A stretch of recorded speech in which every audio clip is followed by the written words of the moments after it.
On est le mercredi 12 mai et je n'ai toujours pas commencé le challenge du mois de la fantaisie.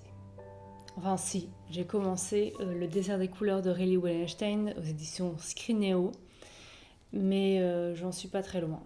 Enfin, j'ai même pas encore à la moitié. Je vais essayer de le finir aujourd'hui. Je me suis promis à moi-même 2 heures de lecture, donc on va voir ce que ça donne. Idéalement, ma palle, c'est ça. Au moment du départ, la lumière rose de l'aurore donnait des teintes pastel au paysage.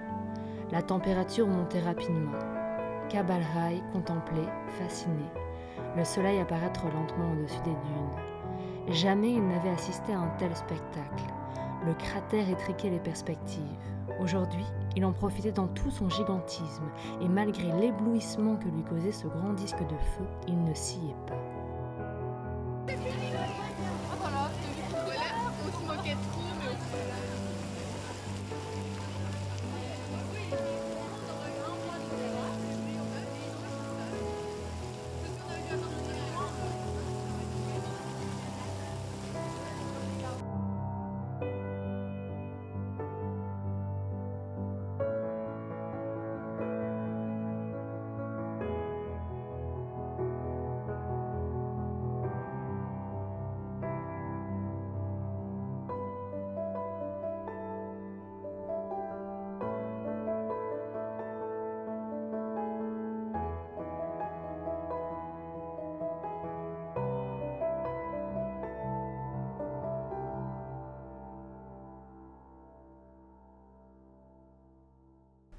On est beaucoup plus tard, puisqu'on est le mercredi 20 mai, il me semble. J'ai fini. J'ai fini Le désert des couleurs de Riley Wallenstein.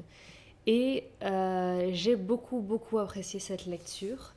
Déjà parce que j'aime beaucoup la plume de l'auteur, j'aime sa façon d'écrire.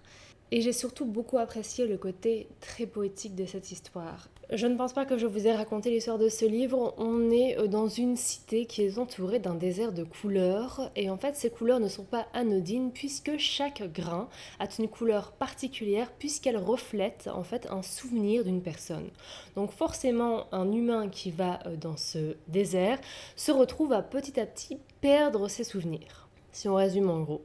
Et le fils du marchand de sable va être amené avec sa demi-sœur à faire une expédition dans le désert, puisque le but étant qu'un jour il puisse quitter cette cité pour voir s'il n'y a pas autre chose. Je pense que le principal dans ce livre, en fait, c'est vraiment se laisser porter par l'histoire, laisser porter par l'écriture et se laisser porter par la poésie, parce que c'est vraiment ce qu'il y a de plus beau dans ce livre, et ne pas forcément s'attacher à l'histoire. C'est ce que j'ai fait vraiment, hein, puisque mon esprit est extrêmement cartésien ne peut pas s'empêcher de se dire ah, mais c'est pas possible, en fait, ça ne fonctionne pas. Par contre, c'est un livre que j'ai lu pour le mois de la fantaisie, hein, sachant que le mois de la fantaisie dure pendant tout le mois de mai, qu'on est déjà le 20 mai, je peux déjà déclarer sans aucun problème que j'ai lamentablement échoué mon challenge. Puisque je pense qu'à tout casser, j'aurais peut-être lu 2 livres. C'est déjà 2 livres, n'est-ce pas ? Le deuxième livre que je lis, c'est The Wicked King de Holly Black. Alors finalement, je l'ai lu en anglais. J'ai hésité pendant longtemps entre le lire en français et le lire en anglais, sachant que forcément, si je le lisais en français, j'allais le lire plus vite qu'en anglais. Mais clairement, en français, ça l'a pas fait. En français, je ressens clairement dans ma lecture que c'est de la fantasy young adulte, donc je suis un peu moins fan. J'ai donc choisi l'anglais et en même temps, je pense que c'est pas mal pour moi de lire en anglais.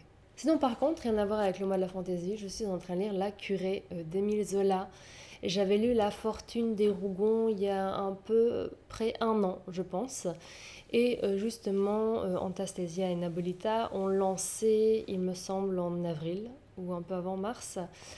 En fait, lisons les Rougon-Macquart, donc pour se faire un peu tous les livres des Rougon-Macquart.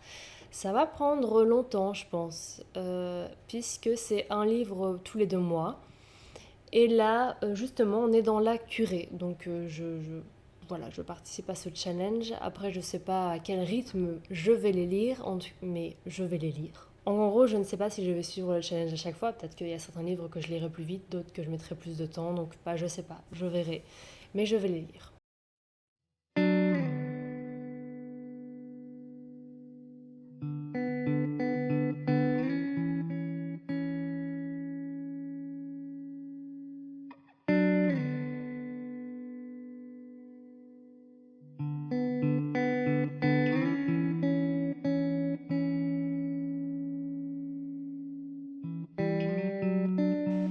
lendemain de ses obsèques, au matin, il me vint une idée et je me préparais à sortir. Ma belle-sœur me demanda si je partais au travail, mais je sortis sans même lui répondre. Ce n'était évidemment pas pour aller travailler. Voie 7, le train IC à destination de Bruxelles Airport, Zaventem, de 9h39, voie 7. Ce train est composé de 6 voitures au lieu de 9. Spoor 7, de IC-trein naar Brussels Airport Zaventem van 9:39. Spoor 7. Deze trein bestaat uit 6 rijtuigen in plaats van 9. Gleis 7, der EC-Zug nach Brussels Airport Zaventem. Planmäßige Abfahrt 9:39 Gleis 7. Track 7, the 9:39 IC train to Brussels Airport Zaventem, track 7.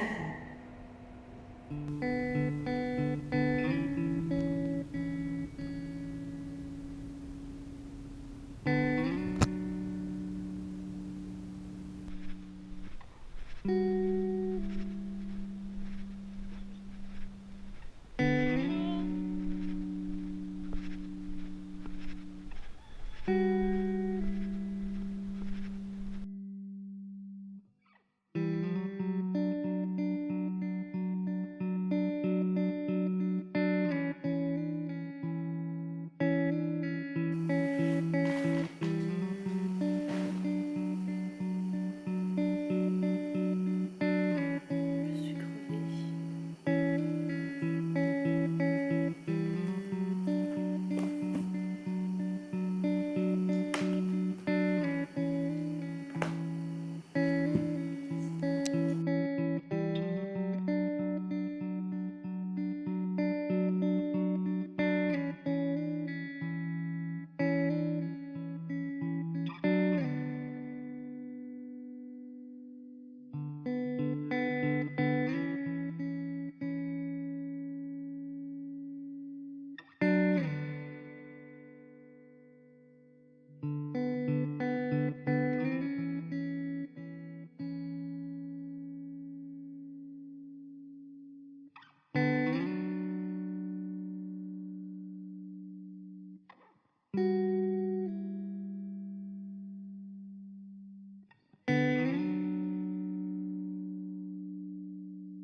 On est le lundi 31 mai, donc le dernier jour du challenge, du mois de la fantaisie, que j'ai, dès le début, j'ai clairement su que j'allais lamentablement échouer. C'est le cas. Je n'ai même pas fini le deuxième livre, c'est-à-dire The Wicked King, je ne l'ai même pas fait terminer là. Il est toujours en cours de lecture. Je n'ai pas fini La Curée, c'est toujours en cours de lecture.